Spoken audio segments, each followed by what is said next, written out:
Dan ketika kita, keburukan makhluk itu adalah setan. Dan ketika kita menghadapi setan itu harusnya kita memakai kalimat-kalimat Allah. Karena setan tidak berkutik dengan kalimat Allah ketika kita menjalankan prosedurnya. Janganlah kita sebagaimana orang yang hanya menggantung ayat kursi di rumah kita. Ya, tulisan kaligrafinya ayat kursi kita pajang di rumah kita, tapi kita tidak ngerti. Dan kita tidak paham setiap arti pada ayat kursi itu. Maka ayat kursi itu tidak akan melahirkan kekuatan apapun. Karena kekuatan ayat kursi itu pada prosedur yang kita ikuti. Ya, pada kewajiban yang harusnya kita penuhi. Ada sebuah. Selamat datang di channel Agomo Becik. Semoga video ini bisa bermanfaat untuk banyak orang. Jangan lupa klik subscribe untuk berlangganan. Alhamdulillah, tentunya senang sekali kita pada kesempatan hari ini kita berjumpa dan kita bertemu. Dan ini merupakan bagian dari kenikmatan yang besar yang Allah berikan kepada kita. Salah satu kenikmatan yang harus diikhtiarkan adalah kenikmatan mendapatkan ilmu, mendapatkan pemahaman yang benar. Imam Ibnu Qayyim itu berkata, tidak setiap muslim mendapatkan dua kenikmatan yang besar, karena dua kenikmatan yang besar ini hanya bisa diperoleh sama orang yang mereka dipilih oleh Allah. Apa dua kenikmatan yang besar? Setelah kenikmatan Islam itu sendiri, yaitu kenikmatan yang pertama, sihatul faham. Pemahaman dia betul-betul pemahaman yang benar dari apa yang diajarkan oleh Nabi Shallallahu Alaihi Wasallam dan diimani dan diamalkan oleh para sahabat Nabi Ridwanullah alaihim. Maka pemahaman yang sehat itu pemahaman sebagaimana para nabi jalannya dan sebagaimana pula tracknya para rasul. Banyak orang yang menjadi muslim tapi belum tentu dia mendapatkan pemahaman yang benar. Dia mungkin muslim, dia mungkin sholat, mungkin dia puasa, tetapi belum tentu kerangka berpikirnya sebagaimana kerangka berpikir Rasulullah. Dan itulah yang menjadi satu musibah. Musibah di dalam agama itu lebih parah daripada musibah di dalam urusan dunia. Sebesar apapun musibah dalam urusan dunia, fulan kehilangan mobil, fulan kehilangan bisnisnya, tidak akan sebanding dengan musibah di dalam agama. Dan salah satu rangkuman dalam musibah pada agama itu adalah orang-orang yang mereka tidak mendapatkan jalan, tracknya, sebagaimana jalan yang disampaikan Nabi dan diimani oleh para sahabat. Kenikmatan yang kedua yang lebih besar daripada kenikmatan Islam itu sendiri adalah pemahaman, yaitu adalah hati yang bersih, sihatul faham wa husnul qasdi. Husnul qasdi itu hatinya bersih, bahwasanya tidak ada niat yang bertengger pada hatinya setiap waktu, setiap saatnya, kecuali ridhanya Allah. Maka dua nikmat ini yang menyelamatkan kita dari dua kerusakan Yahudi dan Nasara. Yahudi mereka memiliki ilmu tetapi mereka tidak memiliki keikhlasan. Nasara mereka memiliki keikhlasan tetapi mereka tidak memiliki ilmu. Dan inilah yang menjadikan kita senang kalau kita termasuk di antara hamba-hamba Allah yang diberikan kesempatan untuk berjumpa, bertemu, berkumpul di taman-taman ilmu, membahas tentang perkataan Allah, membahas tentang perkataan Rasul. Berarti Allah sedang membuka satu gerbang supaya kita mendapatkan pemahaman yang benar, yang berakar kepada keilmuan, yang berakar kepada referensi. Karena agama ini adalah agama ilmu. Dan itulah maksud Allah menurunkan kepada kita Al-Quran. Allah mengutus kepada kita seorang Nabi yang menjelaskan apa yang Allah turunkan supaya setiap muslim mereka berjalan pada trek keilmuan mereka ketika mereka menjalankan penghambaan diri beribadah kepada Allah.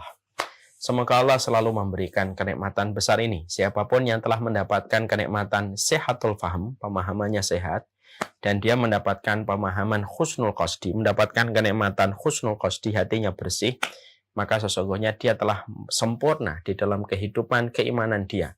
Dan tidak ada ujungnya, tidak ada akhirnya dari perjalanan dua kenikmatan itu, kecuali adalah perjalanan kita untuk mendapatkan ridho dan surganya Allah. Kepada Allah kita bersyukur dan kepada Allah kita mengharapkan pertolongan.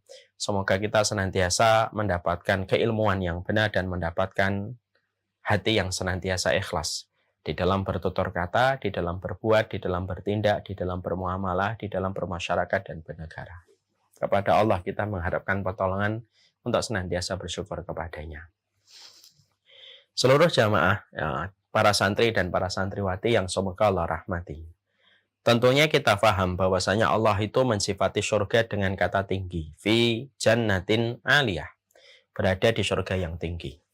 Ketika kita memahami bahwasanya surga itu tinggi, maka sesungguhnya tidak ada yang bisa meraih surga kecuali dengan ketinggian amal yang kita lakukan. Ketinggian amal itu tentunya barometernya sesuai dengan perintahnya Allah, sesuai dengan apa yang dibangun pada referensi yang dijelaskan oleh Rasulullah SAW. Inilah yang menjadikan kita akhirnya memahami bahwasanya manusia ketika menuju kepada surga itu setidaknya ada dua kelompok sederhana. Ada kelompok yang pertama mengharapkan surga, tetapi mereka tidak pernah melonggarkan waktu prime time-nya untuk belajar pada referensi anak tangga yang bisa menjadikan dia mendapatkan surga. Akhirnya dia ingin mendapatkan surga dengan prasangka, perasaan yang timbul pada hatinya, lalu merangkai perasaan itu menjadi sebuah tindakan yang dia sangka dan dia berprasangka bahwasanya itu bisa mendapatkan surganya Allah. Padahal berapa banyak orang yang mereka itu melakukan satu kebaikan, niatnya untuk mendapatkan surga, tetapi belum tentu dia mendapatkan surga. Nah, itu yang menjadikan kita memahami perkataan dari Abdullah bin Mas'ud, kam min muridil khair la yusibuh. Berapa banyak orang yang menginginkan kebaikan, tetapi apa yang dia inginkan tidak pernah mereka peroleh dan tidak pernah mereka dapatkan. Ada kelompok yang kedua, kelompok yang mereka itu mengharapkan surga, dan mereka tahu betul surga itu identik dengan ilmu, sebagaimana ikan identik dengan airnya. Mereka berjalan, dimulai perjalanan mereka, traveling mereka menuju kepada surga dimulai dengan ilmu. Mereka kaji setiap ilmu, mereka bedah setiap dalil, mereka ikuti setiap referensi, sampai akhirnya mereka mampu beramal. Setelah beramal, barulah mereka berdakwah. Setelah mereka berdakwah, barulah mereka bersabar. Apapun resiko yang mereka dapatkan setelah mereka mendakwahkan setiap jalan yang mengarahkan kepada jalan ke surga. Dan itulah yang menjadikan kita akhirnya paham. Makanya betul kalau para ulama itu mengatakan tahapan setiap muslim itu tahapannya ada 4 di dalam kehidupan keimanan mereka, yaitu bagaimana tahapan mereka itu ada 4 yang kemudian ada seorang muslim itu. Yang pertama adalah mereka harus berilmu. Makanya setiap muslim dituntut mereka untuk kemudian senantiasa merangkai ilmu dalam kehidupan mereka. Ilmu itu perkataan Allah dan perkataan Rasul. Ma qala Allah wa qala Rasul. Dari ilmu kemudian kita dituntut untuk beramal atas apa yang telah kita pelajari. Karena ilmu memanggil amal sebagaimana ibu memanggil anaknya. Lalu setelah kita beramal, kemudian kita mendakwahkan. Setelah kita mendakwahkan, kemudian kita bersabar. Nah, inilah yang menjadikan kita akhirnya paham. Kita hari ini mengkaji tentang 175 jalan ke surga. Sekali lagi ini merupakan wujud realisasi dari apa yang kita pahami. Bahwasanya surga itu identik dengan ilmu, sebagaimana ikan identik dengan airnya. Kita kaji satu persatu poin-poin yang bisa menjadi anak tangga kita untuk mendapatkan surganya Allah. Masing-masing dari kita nanti beramal sesuai dengan ilmu yang telah kita peroleh. Ada yang beramal pada amal ini, ada yang beramal dengan amal ini, sesuai dengan tingkat kemudahan yang Allah berikan kepada kita. Setidaknya kita tahu apa sih jalan menuju surga, lalu kerjakanlah apa yang paling dimudahkan oleh Allah untuk kita, supaya menjadi andalan kita memasuki surga. Dan kita juga harus paham, Allah itu mengatakan, Allah itu menciptakan surga itu ada 8 pintu. Dengan berbagai macam nama. Ada pintu sholat, ada pintu puasa, ada pintu sedekah, ada pintu jihad, ada pintu pintu sabar, ada pintu ridho, ada pintu memaafkan, ada pintu amal, ada pintu memaafkan, ada pintu menahan marah. Itu merupakan nama-nama di antara 8 pintu surga. Kenapa Allah itu menjadikan pintu surga itu 8 dengan nama amal-amal yang ada pada kehidupan kita di dunia? Kenapa Allah tidak jadikan pintu surga itu 1, gerbangnya yang paling besar 1 aja? Kenapa harus 8 pintu? Karena Allah ingin mengajarkan secara tidak langsung kepada kita bahwasanya setiap manusia, mereka itu akan dimudahkan pada amal yang Allah mudahkan untuknya. Ada yang dimudahkan sholat, hendaklah dia melazimi terus sholat wajib dan sholat sunnahnya. Ada yang dimudahkan puasa sunnah, dia terus lazimi puasa sunnahnya. dengan kewajiban yang lain, tapi dia jadikan amalan puasanya itu menjadi amalan andalan. Ada yang ridho, dia jadikan pintu keridhaan itu menjadi amalan keutamaan dia di hadapan Allah. Dan itulah yang menjadikan setiap orang itu diberikan oleh Allah kemudahan pada setiap anugerah amal yang Allah berikan ke dalam kehidupan kita. Nah, inilah yang menjadikan kita pelajari satu persatu apa saja yang kita harus lakukan supaya memantaskan kita menuju kepada surganya Allah, dan itulah yang menjadi harapan kita. Kita pada kesempatan hari ini akan meneruskan kajian kita, yaitu halaman yang ke-74. Salah satu di antara keutamaan besar yang kita dapatkan ketika kita menuju kepada surganya Allah diterangkan di dalam buku halaman 74, yaitu adalah membaca ayat kursi merupakan salah satu sebab dimasukkannya manusia ke dalam surganya Allah. Makanya kemudian kita mendapati ayat kursi memiliki keutamaan yang sangat besar, dan itu dijelaskan oleh Rasulullah SAW. Kita membaca di dalam satu riwayat yang disampaikan oleh Rasulullah, "Man qara'a ayatal kursi dubura kulli sholatin lam yamna'uhu min dukhulil jannah illa ayyamuta." Barang siapa yang mereka senantiasa melazimi, mereka melazimi untuk membaca ayat kursi selepas sholat, maka tidak ada yang menghalangi dia untuk memasuki surga. Di situ kita mendapati keutamaan ayat kursi yang begitu besar. Sampai Nabi mengatakan siapapun yang mereka ketika habis sholat, mereka berzikir, lalu mereka membaca ayat kursi di dalam zikir mereka habis sholat, lam yamna'hu dukhulil jannah. Ya, lam yamna'hu dukhulil jannah illa ayyamuta. Tidak ada yang menghalangi dia untuk masuk surga kecuali sampai dia meninggal dunia pasti masuk surga. Tentunya kita kemarin sudah menyampaikan bahwasanya Al-Quran itu memiliki surat dan ayat yang tingkat keutamaannya berbeda antara satu ayat atau satu surat dengan surat-surat yang lainnya. Karena sesungguhnya surat dan ayat itu memiliki keutamaan secara umum. Mereka menjadi petunjuk pada kehidupan kita dan akhirat kita. Tapi ada beberapa surat yang mereka memiliki keutamaan umum dan keutamaan khusus. Dan yang memiliki keutamaan khusus itu tidak semuanya. Yang memiliki keutamaan khusus itu hanya beberapa surat dan hanya beberapa ayat yang diterangkan oleh Rasulullah. Contoh, surat yang memiliki keutamaan khusus, Al-Baqarah memiliki keutamaan khusus. Makanya siapapun yang melazimi surat Al-Baqarah, mereka mendapatkan syafaat dinaungi oleh awan pada waktu hari akhirat kelak, bersama dengan surat Ali Imran. Makanya ayat surat Al-Baqarah merupakan surat yang tidak akan mampu menjadikan rumah kita dimasuki oleh setan. Itu surat Al-Baqarah. Ya, bahkan Rasulullah kalau akan memakamkan seseorang bersamaan dengan jasad orang lain, maka Nabi selalu bertanya, siapa yang hafal surat Al-Baqarah? Dimasukkan lebih dulu untuk memuliakan dia daripada yang tidak hafal surat Al-Baqarah. Nabi kalau memerintah pasukan, sebelum ditunjuk siapa yang menjadi imam, Nabi nanya, siapa yang hafal surat Al-Baqarah? Yang hafal surat Al-Baqarah dia ditunjuk. Surat Ali Imran termasuk salah satu surat yang memiliki keutamaan khusus. Makanya Nabi selalu membaca 10 ayat yang terakhir ketika habis sholat. Nabi itu kalau habis sholat, ketika selalu membacanya ketika habis tidur. Nabi itu kalau habis tidur, maka beliau duduk. Sunahnya begini, duduk, kemudian mengusap wajahnya. Tidak langsung berdiri.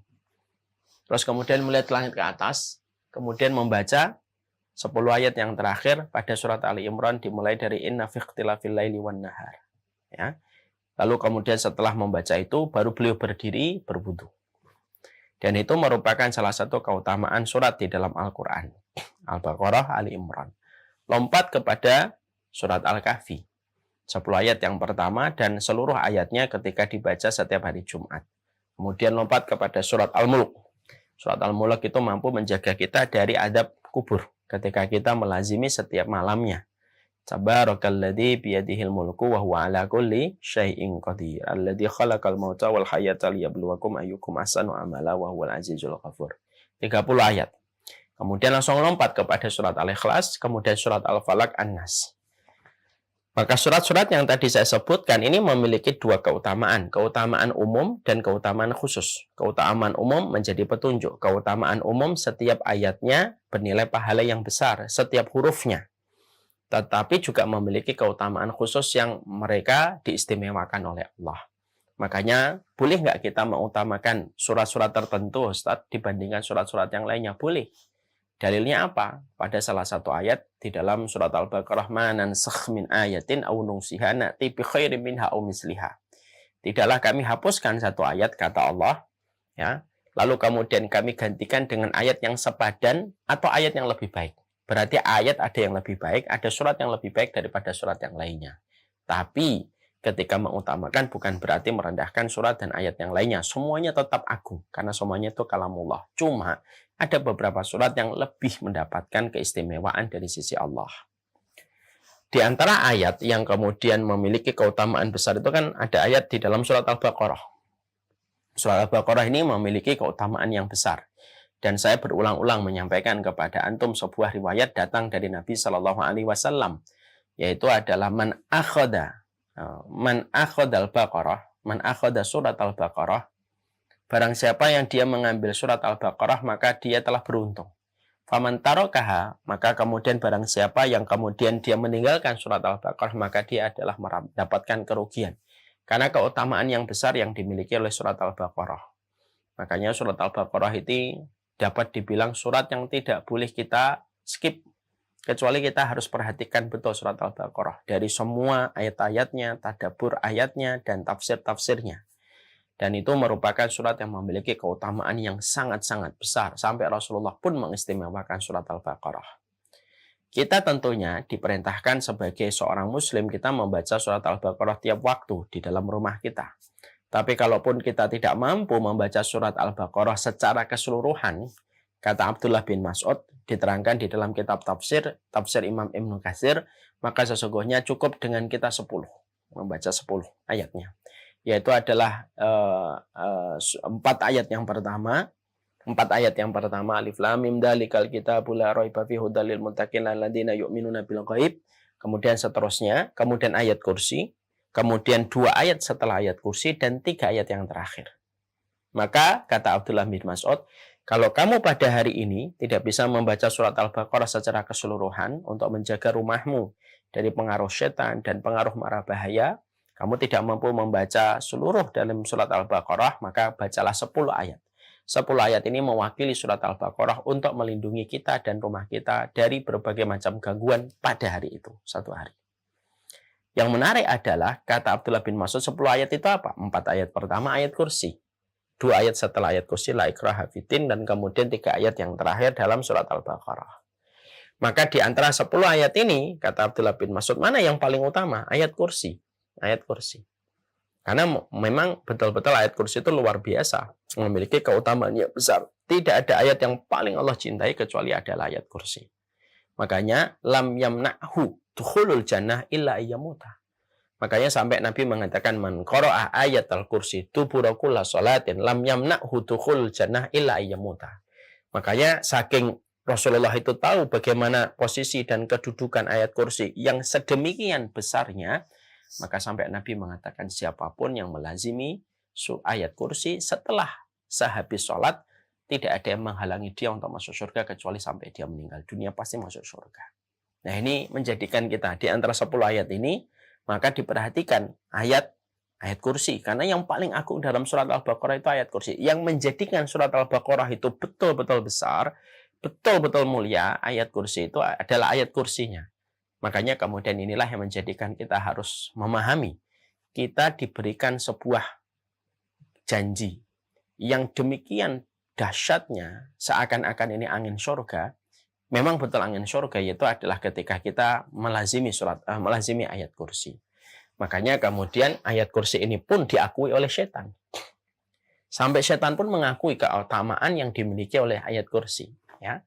Makanya ada sebuah peristiwa kisah nyata yang kita jumpai, yang kita dapatkan ketika kita menjumpai Abu Hurairah, yaitu ketika kita menjumpai dan kita mendapati bagaimana Rasulullah Shallallahu Alaihi Wasallam, bagaimana Abu Hurairah yang beliau menjaga Baitul Mal, lalu ternyata ada pencuri. Pencuri itu ditangkap sama Abu Hurairah. Ketika pencuri itu ditangkap, dia berontak.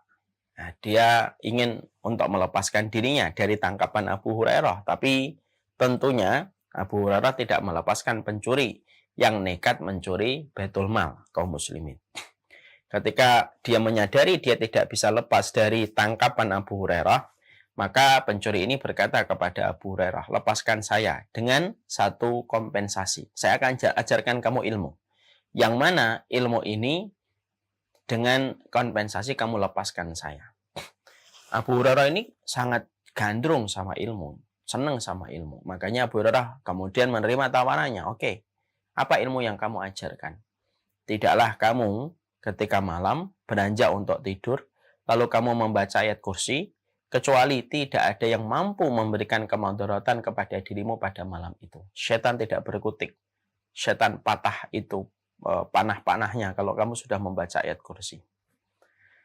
Dengan kompensasi ilmu yang disampaikan pencuri itu, Abu Hurairah kemudian menerima ilmu itu, kemudian dilepaskan pencurinya. Pagi harinya Rasulullah tanya, tadi malam ada pencuri Abu Hurairah? Iya ya Rasulullah.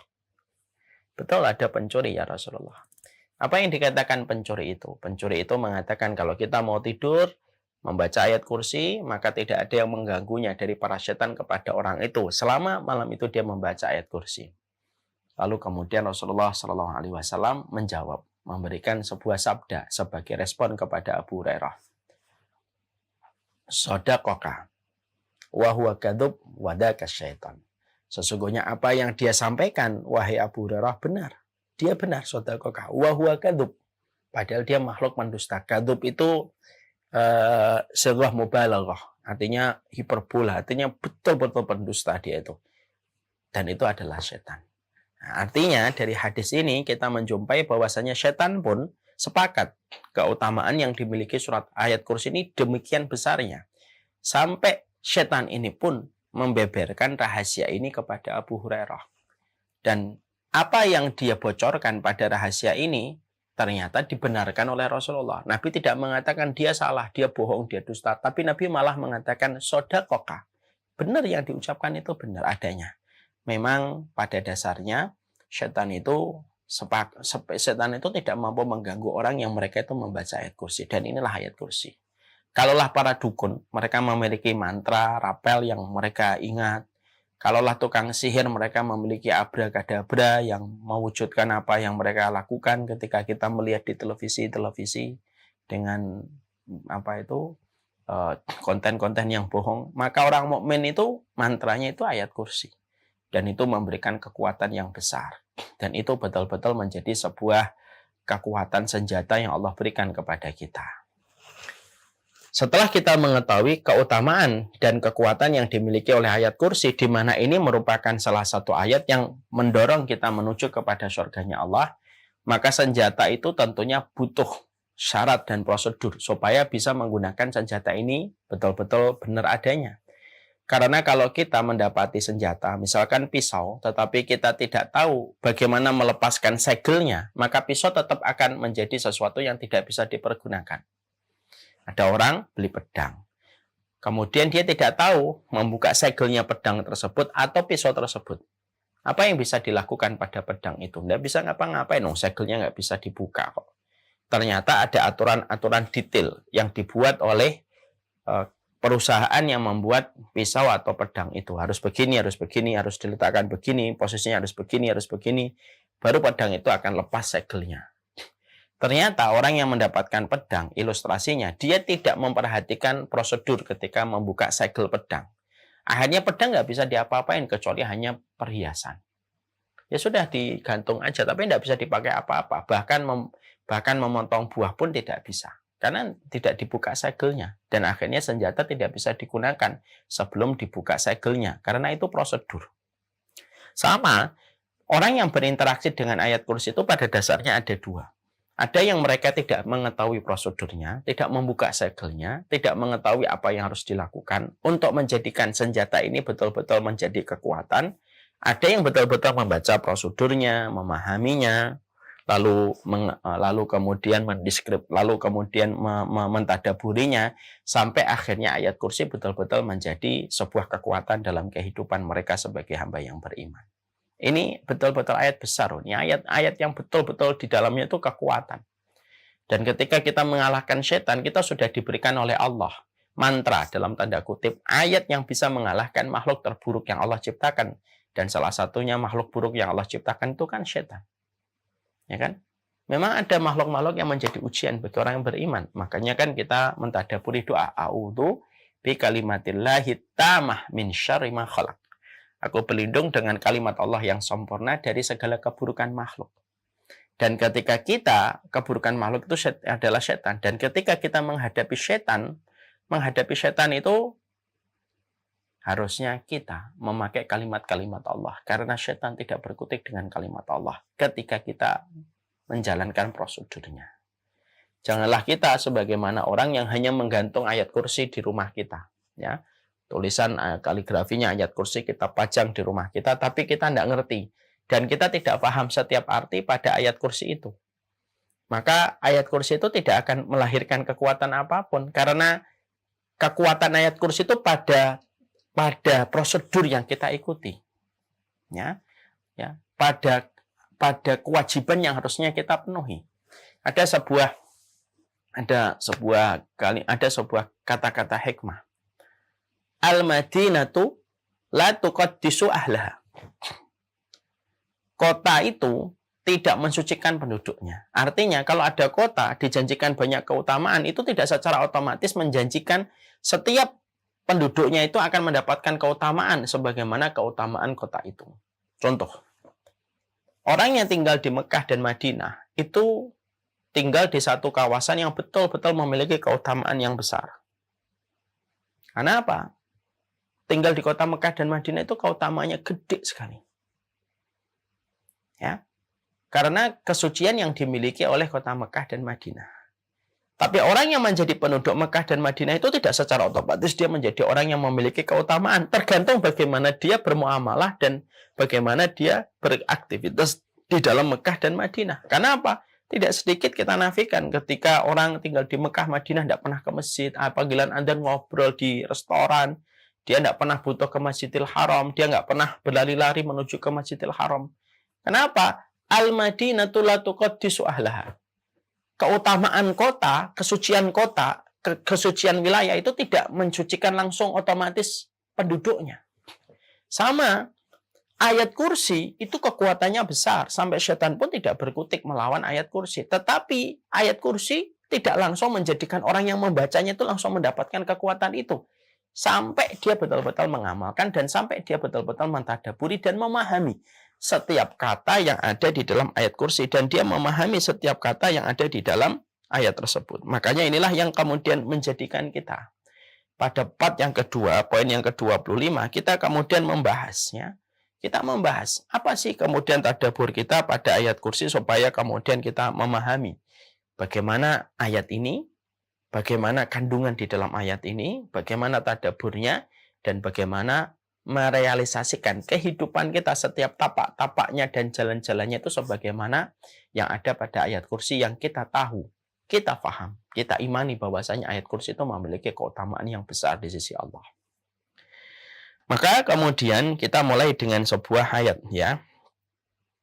Bahwasanya Allahu la ilaha illa huwal hayyul qayyum ya. Ayat kursi ini tentunya sebelum kita bahas tadabburnya, kita bahas dulu sebentar.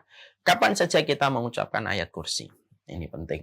Yang pertama, setiap habis sholat. Ya. Setiap habis sholat itu kita berzikir dengan zikir-zikir sunnah yang diajarkan oleh Nabi, yaitu astagfirullah, astagfirullah, astagfirullah, Allahumma antas salam wa minkas salam tabarak ya dzal jalali wal ikram.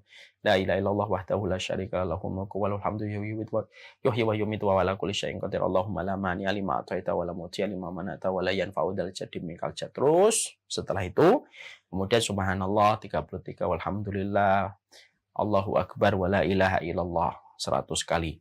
Kemudian ditambah dengan membaca ayat kursi, Al-Ikhlas, Al-Falaq, An-Nas.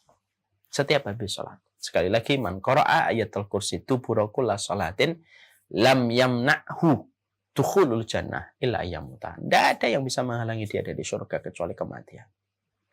Yang kedua, kapan kita disunahkan untuk membaca ayat kursi? Setiap pagi dan petang. Kata Rasulullah, man qalaha hina yumsiya ujira minna hatta yusbiha wa man qalaha hina yusbiha ujira minna hatta yumsiya.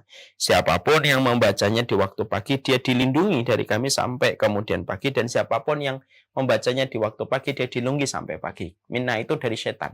Ya, itu kemudian dari setan atau dari jin. Ya, jin itu memberikan testimoni kepada Ubay bin Ka'ab. Siapapun yang membaca ayat kursi di waktu pagi, dia dilindungi dari gangguan kami sampai sore. Siapapun yang membaca ayat kursi di waktu sore, sungguh-sungguh betul-betul mentadaburi, maka dia akan dilindungi dari gangguan kami, jin, dilindungi dari gangguan setan sampai paginya. Dan itu perkataan jin setan kepada Ubay bin Ka'ab. Ya, itu diriwayatkan dalam satu riwayat dari Ubay bin Ka'ab.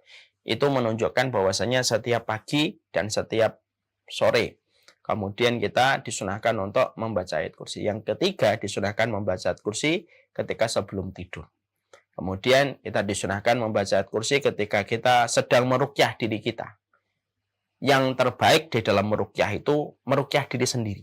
Itu yang paling baik. Jadi sebaik-baik ruqyah itu ruqyah diri sendiri. Sebaik-baik ruqyah itu meruqyah diri sendiri. Ya, tidak diruqyah orang lain. Kenapa? Sebaik-baik ruqyah itu adalah diri sendiri, Ustadz. Karena orang yang meruqyah dirinya sendiri, berarti dia bersandar secara sempurna kepada Allah dan pasrah kepada Allah. Ya, jadi dia betul-betul pasrah kepada Allah, dia meruqyah dirinya sendiri. Ya, dan di dalam meruqyah diri sendiri yang kita baca supaya mengusir jin-jin yang ada di dalam tubuh kita itu apa? Membaca ayat kursi. Terus membaca ayat kursi. Maka itu kemudian menjadi keutamaan yang dimiliki ayat kursi.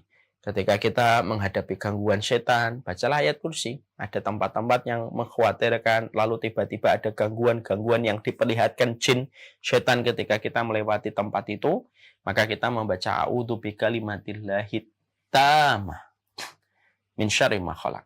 Ya Allah, aku berlindung dengan kalimat-Mu yang sempurna dari segala keburukan makhluk yang diciptakan. Lalu membaca ayat kursi. Ada nggak tempat-tempat yang di situ memang dicurigai banyak setan dan jinnya? Ada. Tempat-tempat yang jarang terjamah manusia, ya kan? Kafur, tempat-tempat kosong yang lama, itu tempat-tempat yang dicurigai banyak setannya. Kamar mandi kita, makanya kita mengucapkan minal khubusi wal khaba'is, setan jantan dan setan betina. Maka salah satu di antara pelindung kita, covernya kita, perisai bagi kita ketika itu terjadi, maka membaca ayat kursi. Sekarang mari kita kemudian membahas ayat kursi, yaitu adalah Allahu la ilaha illahu. Ketika kita membaca ayat kursi, kita dituntut untuk memaknai setiap kata yang ada di dalam ayat kursi ini. Penggalan yang pertama adalah memberikan pelajaran kepada kita. Allahu la ilaha illahu. Artinya, seseorang itu harus mengimani bahwasanya tidak ada ilah, tidak ada Tuhan yang berhak disembah kecuali adalah Allah. La ma'budah bihaqqin illallah.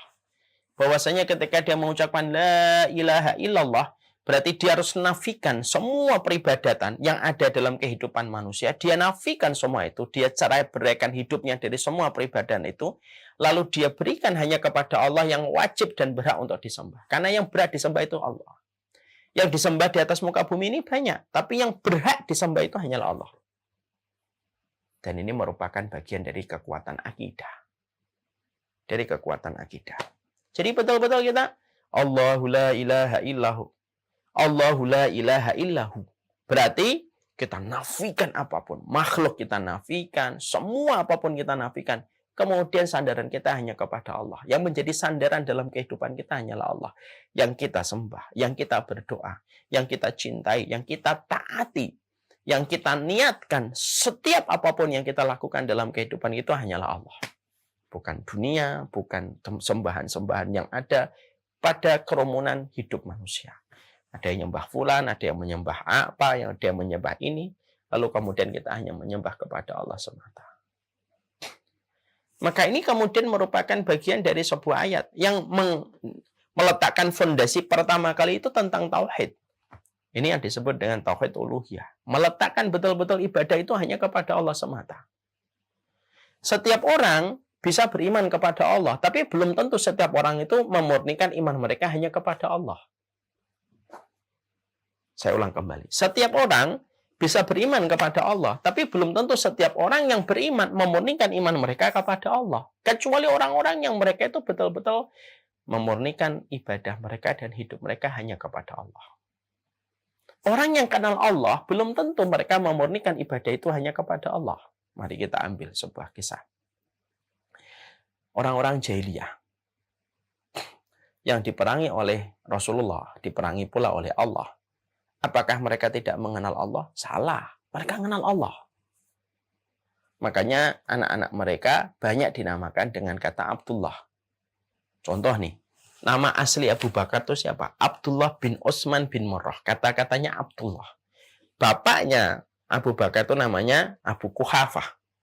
Beliau musyrik. Baru masuk Islam ketika Fathu Mekah. Tapi walaupun musyrik, dia menamakan anaknya itu aslinya nama Abu Bakar itu Abdullah bin Utsman bin Murrah. Menunjukkan orang jahiliyah itu kenal Allah. Makanya anak mereka namakan hambanya Allah. Ketika Ka'bah mau diserang, maka kita mendapati Abdul Muthalib yang menjadi tokoh disegani di sekitar Ka'bah. Diberitahu Raja Abraha datang dengan pasukan berkuda, dengan pasukan gajahnya, ingin menyerang Ka'bah. Maka pada saat itu ditanya sama pasukan dari Abraha itu, terus siapa yang kamu andalkan ketika kami akan menghancurkan Ka'bah? Aku serahkan Ka'bah ini kepada Rabb yang menguasainya. Siapa Rabb yang menguasainya? Yaitu adalah Allah. Dan itu diucapkan Abdul Muthalib. Bahkan kemudian kita menjumpai di dalam surat Al-An'am, Allah juga menjelaskan tradisinya orang-orang jahiliyah itu kalau mereka panen, mereka selalu membagi panen itu jadi dua. Jadi mereka panen itu jadi dua. Satu untuk keluarga mereka, yang separuhnya itu dibagi lagi menjadi dua. Jadi panennya nih 50% untuk keluarga mereka, 50%-nya dipakai untuk mereka sumbangkan. Yang mereka sumbangkan, diterangkan oleh Allah di dalam Quran, yang mereka sumbangkan dibagi lagi menjadi dua. Yang satu untuk Allah, separuhnya untuk tokoh-tokoh kuncen yang menjaga berhala-berhala yang mereka miliki di sekitar Ka'bah. Kalau mereka infak untuk Allah waktu jahiliyah, berarti mereka kenal dengan Allah. Makanya kalau mereka ditanya, wala in sa'altahu man khalaqas samawati wal ard la yaqulunna Allah, di dalam surat Az-Zumar diterangkan, kalau kamu tanya sama orang-orang jahiliyah, sama Abu Jahal, sama Abu Lahab, siapa yang menciptakan langit dan bumi? Mereka, Abu Jahal, Abu Lahab itu pasti akan mengatakan la yaqulunna Allah. Mereka pasti akan mengatakan Allah. Tapi kenapa kok mereka diperangi oleh Allah dan Rasulnya? Karena mereka tidak memurnikan ibadahnya kepada Allah. Mereka beribadah pula kepada patung-patung yang mereka sembah. Nah inilah, makanya kemudian yang membaca ayat kursi, kalau dia tidak memurnikan betul, yang menjadi awal dari ayat kursi adalah Allahu la ilaha illahu, maka berapapun dia membaca ayat kursi, tetapi hatinya berbuat syirik di dalam kehidupan, ketika mendatangkan tandingan bagi Allah, lalu tidak memperdulikan setiap peringatan dan petunjuk untuk memurnikan ibadah dan hidupnya hanya kepada Allah, 1000 kali bahkan 1 juta kali pun membaca membaca ayat kursi tidak bermanfaat ayat kursi itu untuknya. Kenapa? Ayat kursi tidak langsung secara otomatis mensucikan orang yang membacanya, sampai orang yang membacanya melaksanakan konsekuensi yang ada pada ayat kursi. Makanya inilah yang sering saya berulang-ulang berkali-kali di dalam banyak kesempatan. Allah itu tidak hanya mencari manusia yang baik, tapi Allah itu mencari manusia yang baik dan benar. Indikator barometer kebenaran seorang hamba ketika dia betul-betul memiliki akidah dan tauhid yang bersih hanya kepada Allah. Orang yang baik itu belum tentu selamat di akhirat. Masa Ustaz? Iya, sampai dia betul-betul beriman kepada Allah dan tidak melakukan kesyirikan. Itu yang diajarkan di awal ayat kursi itu. Tentang pokok fondasi paling penting yang menjadi inti dakwahnya para nabi dan para rasul itu adalah tauhid, memurnikan ibadah kepada Allah. Sebaik apapun manusia, kalau dia tidak mau untuk menafikan kesyirikan, lalu tidak mau memurnikan ibadah kepada Allah, semata dia itu beribadah kepada Allah, sujudnya, apapun hanya kepada Allah, maka sesungguhnya semua ibadah yang dia lakukan itu hanya dibalas oleh Allah di dunia kebaikannya, tapi tidak ada lagi balasan di akhirat. Karena balasan di akhirat itu membutuhkan indikator kebenaran supaya pahala kebaikan itu dibalas di akhirat. Abu Thalib, mari kita belajar dari Abu Thalib. Abu Thalib itu apa kurangnya di dalam keimanan? Ya, Abu Thalib ini kemudian luar biasa di dalam kebaikannya. Tidak perlu kita ragukan bagaimana kebaikan dari Abu Thalib. Orang yang begitu luar biasa di dalam kesehariannya, membantu Rasulullah, mengorbankan semua kepentingan hidupnya untuk membantu Nabi. Tapi semua kebaikannya Abu Thalib itu hanya mendapatkan balasan di dunia. Semenjak dia merawat Rasulullah, banyak Allah berikan keberkahan di dalam hidupnya.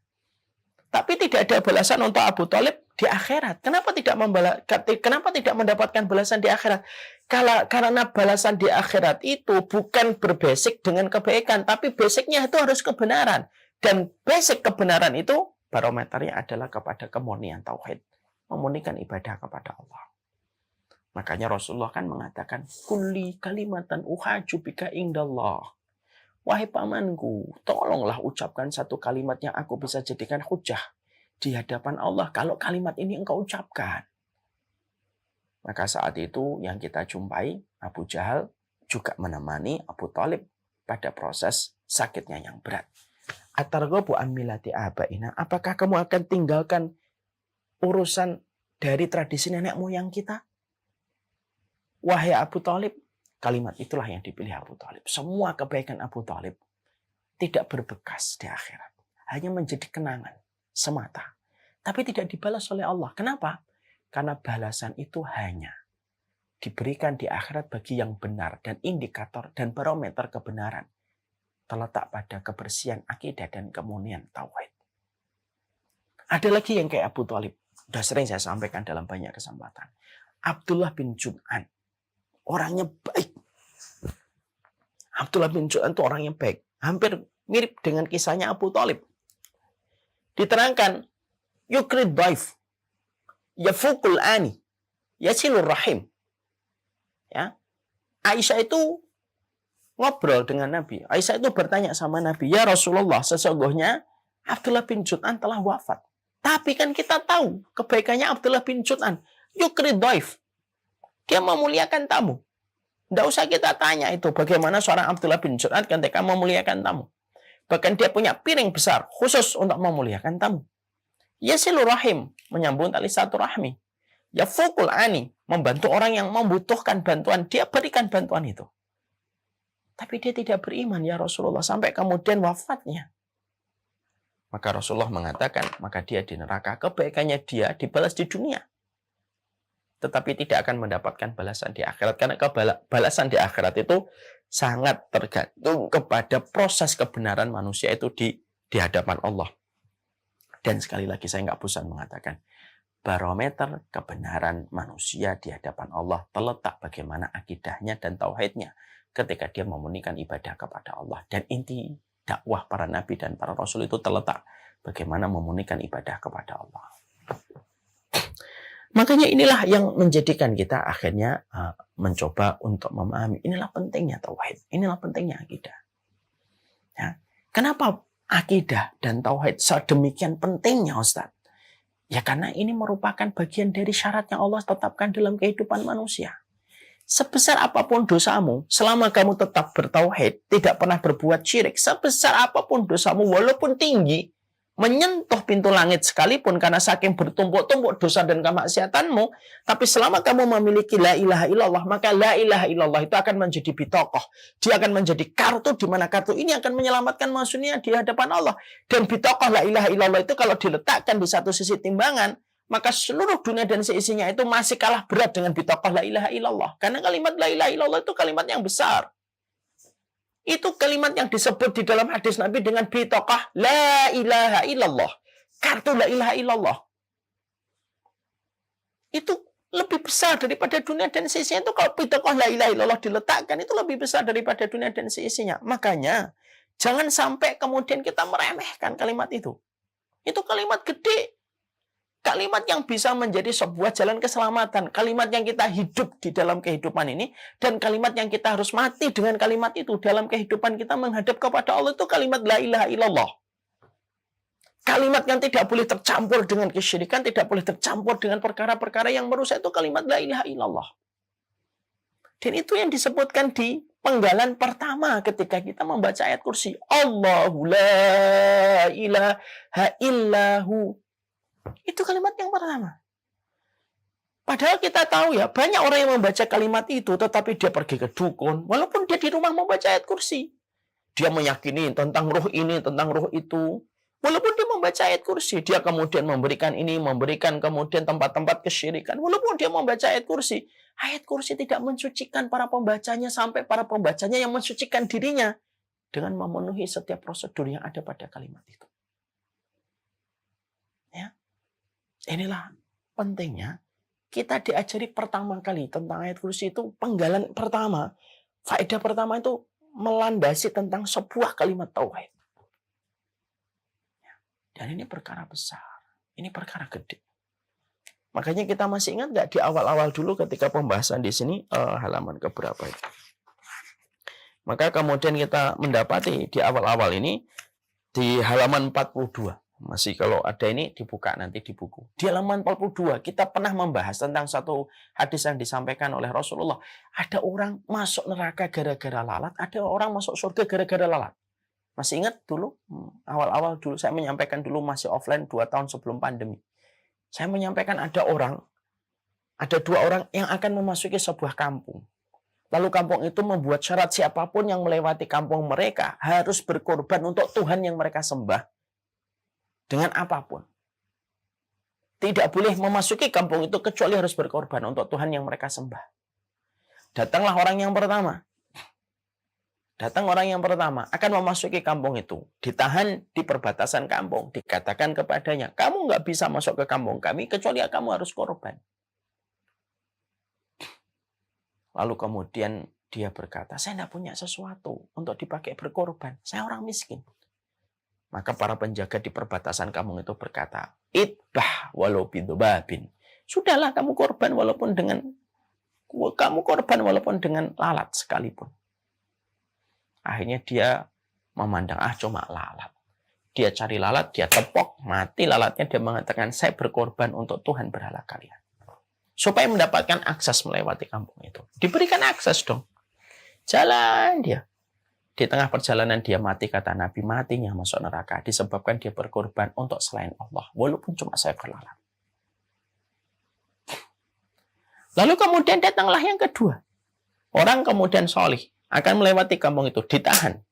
Di perbatasan dikatakan, kamu tidak bisa masuk kampung ini kecuali kamu harus berkorban. Untuk Tuhan yang kami sembah.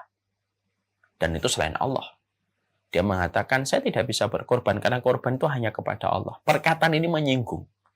Akhirnya penduduk kampung itu marah, kemudian menyeret dia, menyiksanya, dan akhirnya meninggal dunia.